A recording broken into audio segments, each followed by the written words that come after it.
Ayodhya రామాలయంపై రూపొందించినటువంటి postal స్టాంపును గురువారం రోజు ఢిల్లీలో విడుదల చేశారు ప్రధానమంత్రి నరేంద్ర మోదీ. గర్భగుడికి చేరిన అయోధ్య రామయ్య మూడో రోజు జలాదివాసం, గణపతి వరుణ పూజ చేస్తారట. రామజన్మభూమి అయోధ్యలోని గర్భగుడికి ఎట్టగేలకి బాలరాముడు చేరుకున్నారు.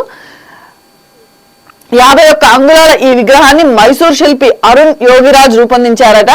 ఈ విగ్రహాన్ని అయితే క్రేన్ సహాయంతో గర్భగుడిలోకి అయితే తీసుకొచ్చారు అని చెప్పేసి చెప్తున్నారు. వేద పండితులు మంత్రాల నడుమ ట్రస్ట్ సభ్యుల సమక్షంలో తరలింపు కార్యక్రమం అయితే జరిగింది. మందిర నిర్మాణ కమిటీ చైర్పర్సన్ వీళ్ళందరి పర్యవేక్షణలోనే ఈ యొక్క కార్యక్రమం అయితే జరిగినట్టుగా తెలుస్తుంది ఇక్కడ. అంతేకాకుండా కేంద్ర కార్యాలయాలకు, బ్యాంకులకు కూడా సగం రోజు సెలవు ఇస్తారట. ఆ రోజు అయితే అయోధ్యలో రాముని విగ్రహ ప్రాణ ప్రతిష్ఠ జరుగుతున్నందున ఈ నెల 22వ తేదీ సోమవారం దేశవ్యాప్తంగా కేంద్ర ప్రభుత్వ కార్యాలయాలు ఏవైతే ఉంటాయో వారి యొక్క సంస్థలు ఇవన్నీ కూడా మధ్యాహ్నం 2:30 వరకు సెలవు ప్రకటిస్తుంది. కేంద్ర సిబ్బంది వ్యవహారాలు శిక్షణ శాఖ గురువారం ఉత్తర్వులు జారీ చేసిందట. కాగా ఈ ఉత్తర్వులను బ్యాంకులకు వర్తింపజేస్తున్నట్లు కేంద్ర ఆర్థిక శాఖ గురువారం రాత్రి ఉత్తర్వులు జారీ చేశారు. ఇంకొక న్యూస్ చూద్దాం. రైతులకు కార్పొరేట్ తరహా రాబడులు రావాలి, అన్నదాతలకు ప్రపంచం అండగా నిలవాలి అని చెప్పేసి రేవంత్ రెడ్డి అయితే దావోస్ ప్రపంచ ఆర్థిక వేదిక సదస్సులో సీఎం రేవంత్ రెడ్డి ఇట్లా మాట్లాడారట. రాష్ట్రంలో పెట్టుబడులకు పలు సంస్థలు అయితే ఆసక్తి చూపుతున్నాయని చెప్పేసి చెప్తున్నారు. ఐటీఎల్లో సాంకేతిక నైపుణ్య కేంద్రాల ఏర్పాటుకు టాటా గ్రూప్ ఒప్పందం జరిగిందట. అండ్ రైతులకు కార్పొరేట్ తరహా లాభాలు రావాలన్నదే తమ ప్రభుత్వ స్వప్నం అని చెప్పేసి ముఖ్యమంత్రి రేవంత్ రెడ్డి మాట్లాడారు. లాభాలు వస్తే రైతు ఆత్మహత్యలు 99% వరకు తగ్గుతాయి అని చెప్పేసి మాట్లాడారు. వ్యవసాయాన్ని లాభసాటిగా మార్చే విధానాలను అవసరం అని చెప్పేసి ఆయన తెలియజేశారు. నేను ఒక రైతు బిడ్డని, వ్యవసాయం మా సంస్కృతి అంటూ ఆయన తన ప్రసంగాన్ని మొదలుపెట్టారు. భారత్ లో రైతు ఆత్మహత్యలు అతి పెద్ద సమస్య అని చెప్పేసి ఆయన యొక్క ప్రసంగంలో మాట్లాడుతూ రైతులకు బ్యాంకు రుణాలు లభించవు, ఆధునిక సాంకేతిక పరిజ్ఞానం అందుబాటులో లేదు అని చెప్పేసి తెలియజేశారు. అందుకోసం అని చెప్పేసి ఫలితంగా సరైన లాభాలు రావడం లేదు. మాది రైతు సంక్షేమ ప్రభుత్వం. తెలంగాణలో రైతుకు అన్ని విధాలుగా అండగా నిలవాలన్న లక్ష్యంతో రైతు భరోసా పథకాన్ని కూడా నేరుగా పెట్టుబడి సాయం రైతు భరోసా పథకం ద్వారా నేరుగా పెట్టుబడి సాయం అమలు చేస్తున్నామని చెప్పేసి ఆయన ఈ విధంగా తెలియజేసుకున్నారు.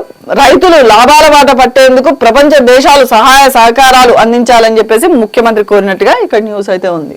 ముఖ్యమంత్రి రేవంత్ రెడ్డి ఏమో దావోస్ ప్రపంచ ఆర్థిక వేదిక సదస్సులో కొన్ని సంస్థలు ఆసక్తి చూపిస్తున్నాయి పెట్టుబడులు పెట్టడానికి మన రాష్ట్రంలో అని చెప్పేసి రేవంత్ రెడ్డి చెప్తుంటే కేటీఆర్ ఏమంటున్నారంటే ఢిల్లీలో అదానితో కొట్లాట, దావోస్ లో అలాయ్ బలాయ్ అని చెప్పేసి విమర్శలు అయితే స్టార్ట్ చేశారు. ఎందుకంటే రేపు లోక్సభ ఎలక్షన్స్ వస్తున్నాయని చెప్పేసి ఇక అసెంబ్లీ ఎలక్షన్స్ ముందు ఏ విధంగా అయితే విమర్శలు గుప్పించారో ఇప్పుడు ప్రతిపక్షంలో ఉండి కూడా అదే విమర్శలతో మొదలు పెట్టారు వారి యొక్క ప్రచారాలనైతే.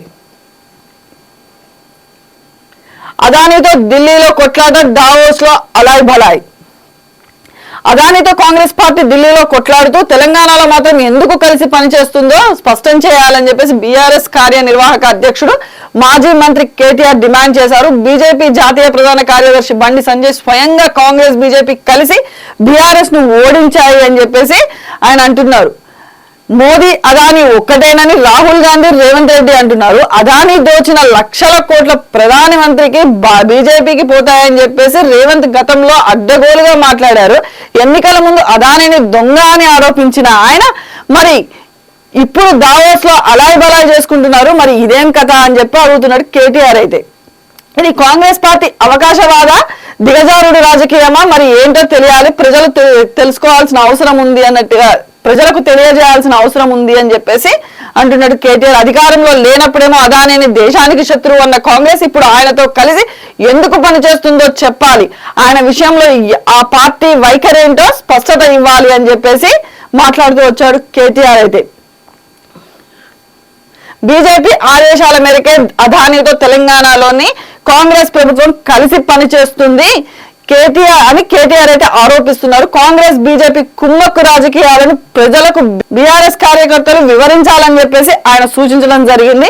తెలంగాణ భవన్ లో గురువారం జరిగినటువంటి మహబూబ్ నగర్ లోక్సభ నియోజకవర్గ సన్నాహ సమావేశంలో ఆయన ఈ విధంగా మాట్లాడారు. అనేక వర్గాల్లో కాంగ్రెస్ ప్రభుత్వంపై అసంతృప్తి ఉంది అని కూడా ఆయన తెలియజేసుకున్నారు.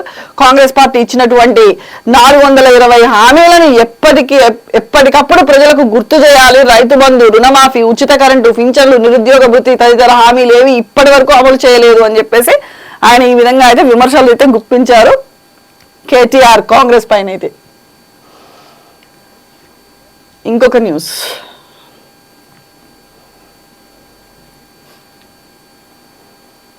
ఇరవై 21% పాఠశాలల్లో సబ్జెక్టు టీచర్ల కొరత. ప్రభుత్వ ఉన్నత పాఠశాలలో సబ్జెక్టు టీచర్ల కొరత విద్యార్థులకు శాపంగా మారింది. రాష్ట్ర వ్యాప్తంగా 79% పాఠశాలల్లో మాత్రమే అన్ని సబ్జెక్టులకు ఉపాధ్యాయులు ఉన్నట్లు కేంద్ర విద్యాశాఖ గుర్తించింది. అయినా కూడా మిగిలినటువంటి 21% బడులో ఏదో ఒక సబ్జెక్టు టీచర్ లేకుండా నడుస్తున్నాయట. అండ్ ఖాళీల భర్తీలో ప్రభుత్వ కాలయాపన పైన విమర్శలు అయితే వస్తున్నాయి అని చెప్పేసి అంటున్నారు. రాష్ట్ర ప్రభుత్వం కేంద్రానికి హామీ ఇచ్చిన మేరకు ఉపాధ్యాయులు సర్దుబాటులో పూర్తి స్థాయిలో జరగకపోవడము, ఖాళీలు భర్తీ ప్రక్రియ ముందుకు సాగకపోవడంపై విద్యార్థులు వారి తల్లిదండ్రులు అయితే ఆవేదన వ్యక్తం చేస్తున్నారట. రాష్ట్రంలో దాదాపు 3000 ప్రభుత్వ ప్రాథమికోన్నత పాఠశాలలు ఉంటే 6-7 తరగతులు 4500 ఉన్నత పాఠశాలల్లో 6 నుంచి 10వ తరగతులు నడుస్తున్నాయని చెప్పి అంటున్నారు. ఒక యూపీఎస్ లో విద్యార్థుల సంఖ్య 100 ఉంటే 4 టీచర్లు ఉన్నారట. ఉన్నత పాఠశాలలో విద్యార్థుల సంఖ్య 220 వరకు ఉంటే 7 సబ్జెక్టు టీచర్లు ఉండాలి అని చెప్పేసి అంటున్నారు. కానీ రాష్ట్రంలో సబ్జెక్టుల వారీగా విద్యార్థులు ఉపాధ్యాయుల నిష్పత్తిని చూస్తే సాంఘిక శాస్త్రంలో 76 మంది విద్యార్థులకు ఒక టీచర్, గణితంలో 50, సైన్స్ లో 36 మందికి ఒక ఉపాధ్యాయుడు ఉన్నట్లు కేంద్ర విద్యాశాఖ అయితే గుర్తించినట్లు తెలుస్తుంది. యాదాద్రిపై విజిలెన్స్. నల్గొండ జిల్లా దామర్చర్ల మండలం వీర్లపాలెం వద్ద నిర్మిస్తున్నటువంటి Yadadri super critical ultra thermal విద్యుత్ కేంద్రంపై రాష్ట్ర విజిలెన్స్ బృందం దృష్టి సారించిందని చెప్పి తెలుస్తుంది. ప్లాంట్ నిర్మాణం అయితే ఏంటి, నిర్వాసితులకు పరిహారం చెల్లింపులు, టెండర్ల కేటాయింపుల్లో భారీగా అవకతవకలు జరిగినాయన్నట్లుగా ఇటీవల శాసనసభలో సీఎం రేవంత్ రెడ్డి అయితే ఆరోపించడం జరిగింది. ఈ నేపథ్యంలో ప్లాంట్ లోని పలు కీలక పత్రాలను రాష్ట్ర విజిలెన్స్ శాఖకు సంబంధించిన ఇద్దరు ఉన్నతాధికారులు 2 రోజుల క్రితము స్వాధీనం చేసుకున్నట్లుగా సమాచారం అయితే ఉంది. పెరిగిన అంచనా కృష్ణా పరివాహక ప్రాంతమైనటువంటి వీర్లపాలెంలో విద్యుత్ కేంద్ర నిర్మాణానికి 2015 జూన్ 8 అప్పటి ముఖ్యమంత్రి కేసీఆర్ భూమి పూజ చేశారట. తెలంగాణ జెన్కో ఆధ్వర్యంలో 4000 మెగావాట్ల విద్యుత్ ఉత్పత్తి సామర్థ్యంతో 28,000 కోట్ల అంచనా వ్యయంతో 2017లో నిర్మాణాన్ని ప్రారంభించారన్నట్టుగా తెలుస్తుంది. ప్లాంట్ల నిర్మాణం సమయం గురించి జరిగిన భూసేకరణ, నిధుల కేటాయింపు, వ్యయాలకు సంబంధించినటువంటి దస్త్రాలు స్వాధీనం చేసుకున్నారట. త్వరలోనే పూర్తి స్థాయి విజిలెన్స్ బృందం క్షేత్ర స్థాయిలో పర్యటిస్తుందని చెప్పి తెలుస్తుంది. పనుల పర్యవేక్షణతో పాటు ప్లాంట్ నిర్మాణంలో ఇప్పటి వరకు కీలకంగా వ్యవహరించిన అధికారులను కూడా ప్రశ్నిస్తున్నారట. భారీగా అవకతవకలు జరిగాయని చెప్పి సీఎం రేవంత్ రెడ్డి అయితే మొన్న అసెంబ్లీలో మాట్లాడారు. దాని మీద ఇప్పుడు విజిలెన్స్ వాళ్ళు మొత్తం ఎక్కడైతే ప్రాబ్లమ్స్ వచ్చినాయో, ఎక్కడైతే అవకతవకలు జరిగినాయో అవన్నీ కూడా సార్ట్ అవుట్ చేసి క్లియరెన్స్ ఇస్తాము అని చెప్పేసి మాట్లాడారట. ఎమ్మెల్సీల ఎన్నిక ఏకగ్రీవమే. కాంగ్రెస్ తరఫున నామినేషన్లు దాఖలు చేసిన మహేష్ కుమార్ గౌడ్, బల్మూరి వెంకట్ తెలంగాణ శాసన మండలిలో ఖాళీ అయిన 2 ఎమ్మెల్సీ స్థానాలకు ఎన్నిక ఏకగ్రీవం కానుంది. గురువారంతో నామినేషన్ల ప్రక్రియ పూర్తి కాగా కాంగ్రెస్ అభ్యర్థులుగా పిసిసి కార్యనిర్వాహక అధ్యక్షుడు మహేష్ కుమార్ గౌడ్, ఎన్ఎస్యుఐ రాష్ట్ర అధ్యక్షుడు బల్మూరి వెంకట నామినేషన్లు దాఖలు చేసినట్టుగా తెలుస్తుంది. రిటర్నింగ్ అధికారి ఉపేందర్ రెడ్డికి వాటిని సమర్పించారట. ఇద్దరే నామినేషన్లు వేయడంతో వారి ఎన్నిక ఇక లాంఛనమే. ఇటీవల శాసనసభ ఎన్నికల్లో గెలిచినటువంటి కడియం శ్రీహరి, పాడి కౌశిక్ రెడ్డిలు తమ ఎమ్మెల్సీ పదవులకు రాజీనామా చేయడంతో ఈ ఉప ఎన్నికలను నిర్వహించాల్సి వచ్చిందని చెప్పేసి తెలియజేసుకున్నారు.